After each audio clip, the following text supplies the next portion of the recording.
பிரியமானவர்களே, இயேசு கிறிஸ்துவின் நாமத்தில் இன்று காலையில் மிகுந்த அன்போடு நான் உங்களை வாழ்த்துகிறேன். அனுதினமும் ஆவியானவரோடு என்ற அந்த ஒரு ஷார்ட் மெசேஜில் உங்களை சந்திக்கிறது எனக்கு அதிக சந்தோஷம். சுகமாக இருப்பீங்கன்னு விசுவாசிக்கிறேன். கடந்த காலத்தில் தினந்தோறும் ஆண்டவர் உங்களோடு காலையில் பேசி வருகிறது உங்களுக்கு பிரயோஜனமாக இருக்கிறது அல்லவா? இன்றைக்கு கர்த்தர் என்ன பேசுகிறார் தெரியுமா? வாசிக்கலாம். அப்போஸ்தலர் நடபடிகளின் புத்தகம் 2ஆம் அதிகாரம் 32ஆம் வசனம். இந்த இயேசுவை தேவன் எழுப்பினார், இதற்கு நாங்களும் சாட்சிகளாயிருக்கிறோம். இந்த இயேசுவை தேவன் மீண்டும் எழுப்பினார், அதற்கு நாங்கள் சாட்சி உள்ளவர்களாக இருக்கிறோம். கிறிஸ்தவ வாழ்க்கையில ரொம்ப முக்கியம் சாட்சி தான்.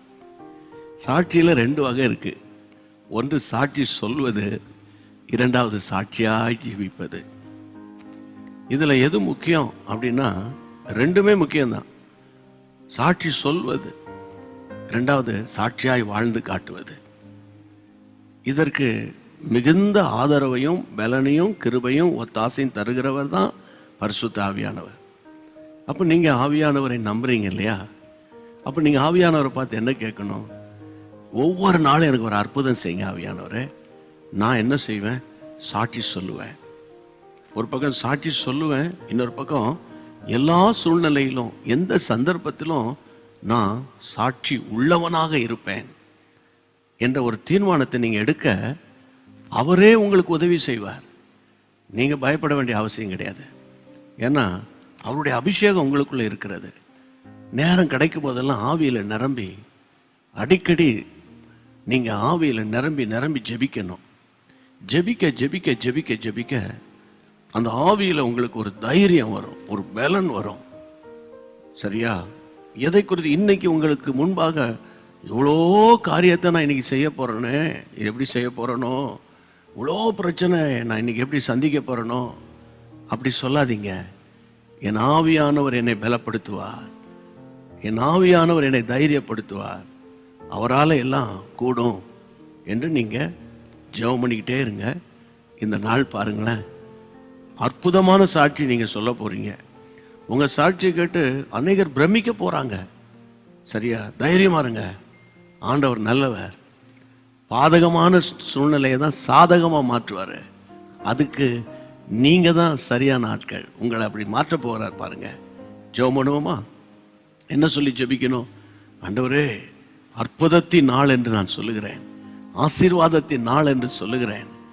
அது மட்டுமல்ல, என் ஜீவிய காலமெல்லாம் நான் உமக்காக சாட்சியாய் வாழும் ஆண்டவரே என்று நீங்க சொல்லி ஜெபிக்க போறீங்க. ஜெபிக்கலாமா? எங்கள் பரிசுத்தம் உள்ள நல்ல தகப்பனே, ஆண்டவரே, உம்முடைய வசனத்தின்படி இந்த இயேசுவை தேவன் எழுப்பினார், நாங்கள் எல்லாரும் சாட்சிகளாக இருக்கிறோம் என்று அன்றைக்கு அப்போஸ்தலர்கள், ஆண்டவரே, அந்த அபிஷேகத்தை பெற்று அத்தனை பேரும் சாட்சி உள்ளவர்களாக இருந்தார்களப்பா.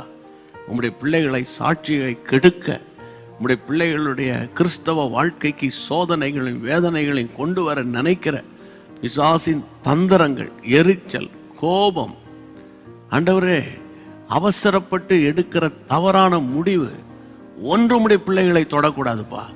உம்முடைய பிள்ளைகள் இன்றைக்கு பரிசுத்த ஆவியானவரால் நடத்தப்பட போகிறார்களப்பா.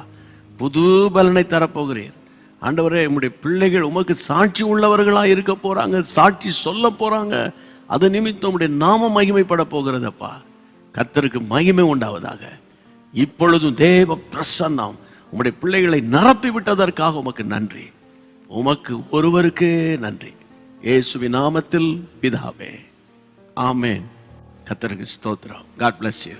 அன்பான தேவனுடைய பிள்ளைகளே, இச்செய்தி உங்களுக்கு மிகுந்த ஆசீர்வாதமாக இருந்ததென்று நாங்கள் நம்புகிறோம்.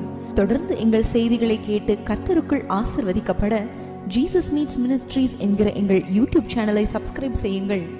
மேலும் உங்கள் ஜெப உதவிக்கு எங்களோடு நீங்கள் தொடர்பு கொள்ள வேண்டிய தொலைபேசி எண் 9842252836 மற்றும் 7299546363. Email gpsrobinson@hotmail.com. கர்த்தர் உங்களை ஆசீர்வதிப்பாராக.